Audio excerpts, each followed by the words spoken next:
சென்னை அபிராமபுரம் பகுதியில் சளி தொல்லைக்கு விக்ஸ் மற்றும் கற்பூரத்தை கலந்து மூக்கில் தடவிய 8 மாத குழந்தை மூச்சு திணறலால் உயிரிழந்த பரிதாபமான சம்பவம் பெரும் சோகத்தையும் அதிர்வையும் ஏற்படுத்தியுள்ளது.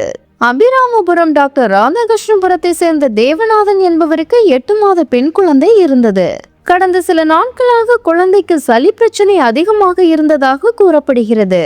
இந்த நிலையில் ஜூலை 13ஆம் தேதி மாலை குழந்தையின் சளி குறைய வேண்டும் என்ற நோக்கத்தில் தேவநாதனும் அவரது குடும்பத்தினரும் விக்ஸ் மற்றும் கற்பூரம் இரண்டையும் கலந்து குழந்தையின் மூக்கில் தடவியுள்ளனர்.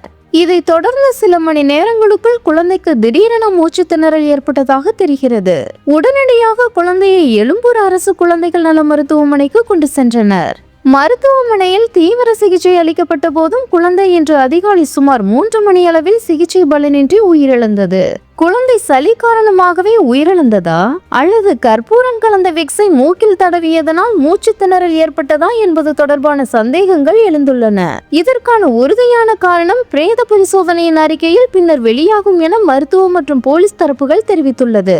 இந்த சம்பவம் குறித்து அபிராமபுரம் போலீசார் வழக்கு பதிவு செய்து விசாரணை மேற்கொண்டு வருகின்றனர். இதே போன்ற நிலையில் குழந்தைகளுக்கு சளி காய்ச்சல் போன்ற வீட்டு வைத்திய முறைகளை மேற்கொள்வதற்கும் குறிப்பாக விக்ஸ் கற்பூரம் போன்ற பொருட்களை குழந்தைகளுக்கு பயன்படுத்தும் முன் மருத்துவரின் ஆலோசனையை பெற வேண்டும் என்ற எச்சரிக்கையையும் மருத்துவர்கள் தரப்பில் வலியுறுத்தப்படுகிறது.